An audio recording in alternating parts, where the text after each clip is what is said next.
Amazon Prime have put out an exclusive sneak peek on Prime Video, so I thought let's go through that today. Hello and welcome to The Broken Sword. James here. Today we are looking at Amazon's exclusive little sneak peek for the Rings of Power show. Build me an army worthy of Mordor.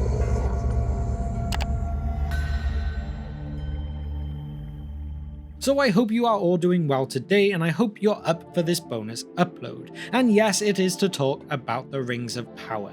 Now I know some of you may not be as keen on this, but it almost feels like Amazon is starting to get a couple of things a bit closer to being right, and that maybe we are going to get a good show.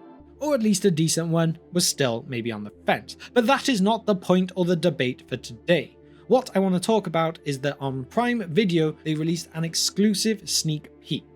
Now it's only 59 seconds long, so it's not the same as the shorter version they put up on YouTube. It has a few extra clips. So we'll put a couple of screen grabs on the screen for you now as I go through each shot. So we start off obviously with the logo, then a nice scenic shot that we've seen a couple of times already, along with the shot of the tower but from a slightly different angle. All of this is stuff we've seen before. Then we come into a couple of shots of Lenny Henry, the Harfoot. He does look like a deranged little hobbit here, doesn't he? And he talks about how the skies are crazy. And that is one big thing with this sneak peek. It's all hinting towards the meteor. And that may well be what a lot of season 1 is about. Who is this meteor man? Who is this creature, being, deity we don't know that has come out of the meteor? What is their purpose? Are they good? Are they evil? Are they here to help? Are they here to destroy? I kind of get the feeling that's what most of, very definitely the first episode, if not the whole season, is going to be focused about. This character, their purpose, and what they're doing to the others. We get a close-up shot of Lenny Henry's hand going over a book, which in all honesty I don't know what that means just yet, but if anyone does understand the runes on this page, let me know down in the comments below what it actually means. Then we carry on with a shot of Lenny Henry giving his line about the skies looking up, and then a shot of the meteor through the sky. Following on with Gil-galad looking up into the sky like we've seen several times before. And then onto an epic shot, I will admit, of birds flying down as an elven ship crosses the water. You could see a big golden glow in the distance, and maybe even a slightly silvery one off to the right hand side of it. To me, this is them sailing towards the two trees of Valinor. That golden glow must be surely one of the trees. I'm not 100% sure what these birds show, but maybe that's something we'll come to learn in time. The possible theory that could come from this is perhaps, and whether this is right or wrong, this is just a completely made up theory, is that the elves are sailing to the trees. They see them, and then maybe some kind of storm hits. That's why the birds are flying away. They're signifying the bad weather that's coming. This elven ship gets swept away, and this shows why Galadriel was seen on ruins of a boat in earlier teasers. I don't really think that's going to be the case, but I thought I'd put it out there. Then we get another shot of the meteor flying through the sky, with Durin then looking up, and then as well as a shot of Gil-galad and Elrond. It is a beautiful looking shot. Maybe more Hobbit looking than Lord of the Rings looking, but I can't deny it is beautiful. If the story absolutely sucks, I know there'll still be some good screen grabs. After that, we then get the shot of Elrond and Celebrimbor, again looking up into the sky. This sneak peek is all about them looking at this meteor. Whether they are actually looking at the meteor in these shots is another thing, but that is the idea of what they're showing. Then we get another shot of Arondir looking into the sky as well. It seems like this meteor is travelling fast and far for everyone to be able to have a look. We don't know how close these are all in location, how far the meteor does travel, but like I said, it's just what they're trying to show. And then next, we get a shot of a new character. Now this is one of the bigger bits of this sneak peek. This woman to me very much looks like she is in Numenor. Just look at the soldier in the background, the sun symbol on his shield. This has to be Numenor for me.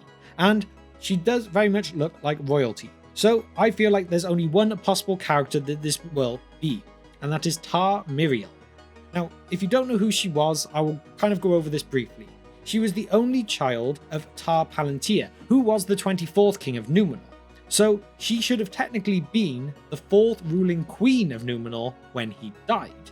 However, she was forced into marriage with Ar-Pharazôn, who in the stories is her cousin, so they may change that. But in the end, it means he became Ar-Pharazôn the Golden, who, I won't put spoilers if you're just in this for the show, but plays a very important part in the future of Numenor. So this could well be the should-be queen who was forced into an unwilling marriage for the scepter of Numenor. Now I don't know if that's confirmed, but to me that is the only logical explanation to who this character is. Or Amazon have made up someone new again, but I'm hoping we're not going to go down that route. Either way though, set looks stunning, dress looks stunning, the armor of the Numenorian soldier in the background looks awesome. I'm happy with how this appears. But yet again though, she is looking up into the sky. There must be a meteor up there. There yet again, another shot of the meteor going past, and then we get another great reveal. This time we see some Ents. Or at least we see the trees move. They might be Huorns, but I'm going to stick with Ents just for the minute. Obviously, from the TV ad we had before, we saw an Ent face, so we had a pretty good idea that they were definitely going to be included, but now we get to see them in a teaser itself. And when you think back to how the Lord of the Rings had to do the Ents and how long it took them, it shows how far they've come to be able to have them in a TV series, and I just love it. Now whether these are Ents or Entwives or a mixture of both, or again like I said maybe even the Huorns, we don't really know, but it'll be interesting to see on the part that they play. A lot of people assume and have a good idea that it was Sauron who told his orcs to set fire to the lands where the Entwives lived and burnt them all, but will we see that in the show? Is that an event they're going to cover? Or because it's never really explained, they're just going to leave it be? It's one of these grey areas where, with or without the rights, we're not really too sure of. It depends how much they feel like they need to show it. Either way though, I am excited to see some Huorns, Ents or Entwives in the show. And from that we cut straight back to our little hobbit.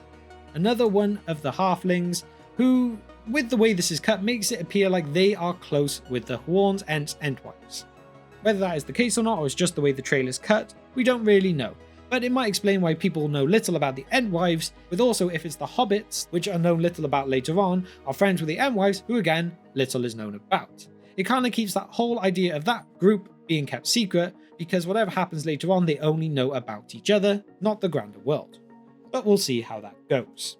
And that's where we get the meteor crash into the ground. You see the explosion, and then we're going to go over and get that shot of the hand reaching out for the other hand, grabbing the finger of Meteor Man.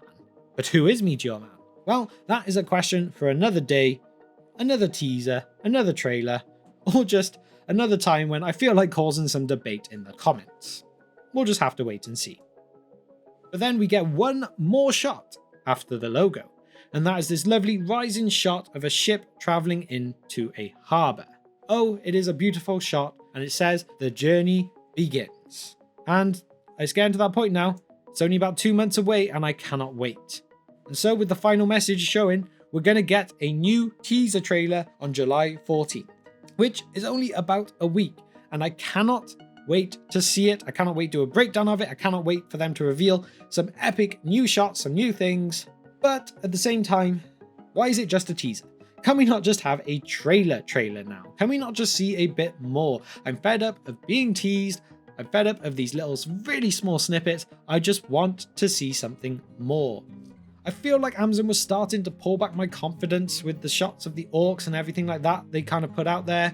And I'm just waiting them for finally actually commit to putting out a good show. We're still just on the fence. I don't know why they seem so against releasing stuff to put everyone's minds at ease. The more I'm seeing, the more I am feeling a bit more hopeful again, but at the same time, they're not doing anything to fully relax me. It's a saying that seems to become almost a cursed one in a way, but cautiously optimistic is a way to go with this. I have so many doubts deep in my gut, but my heart's telling me I want it to be good, and I'm really hoping it will be. Now, whether it's a good TV show compared to a good Tolkien adaptation will be a completely another debate. I'm really hoping it's just something that we can all enjoy and will not cause a split in the fandom, and it will succeed and mean that we get so much more great stuff in the future too. If this was the end of Tolkien adaptations because it completely fell flat, I feel like that would be a disservice to his works and the chance for future generations to really get a great experience in delving into the world of Middle-earth.